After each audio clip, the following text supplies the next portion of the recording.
App के जरिए पहले से ही इल्म हो जाएगा कि कौन सफर के लिए काबिल है और कौन नहीं है। और उसके साथ ही साथ आज के इस इजलास में डिपोर्ट शुदा अफराद का पासपोर्ट मनसूख होने के बाद उन्हें दोबारा वीजा ना मिलने को भी यकीनी बनाएंगे, ये कहना था वजीर दाखिला का। और मजीद उनका कहना था कि यकसा international driving licence national police bureau से जो है वो जारी किया जाएगा। जाली वीजों और जांच माफिया के खिलाफ जीरो टॉलरेंस पॉलिसी जो है वो अपनाई जाएगी।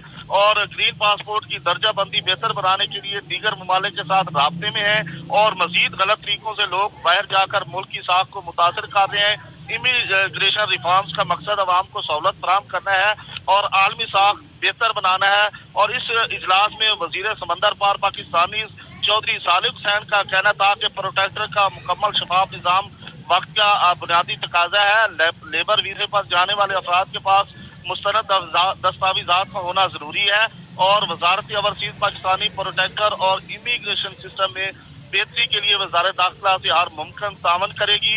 इजलास में गैर कानूनी तारकीन वतन और नामुकम्मल दस्तावेजात के हामिल अफराद के खिलाफ सख्त कार्रवाई के हवाले से जो है इकदाम का भी जायजा लिया गया है। और उसके साथ ही साथ ई ड्राइविंग लाइसेंस, प्रोटेक्टर स्टाम्प और इमिग्रेशन अमूर पर भी तफसीली गौर किया गया है।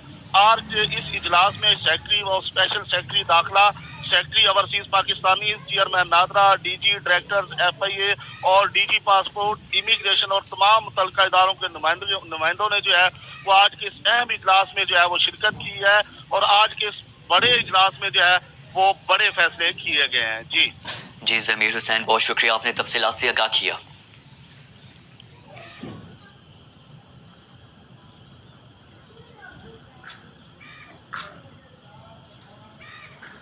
दूसरी जानिब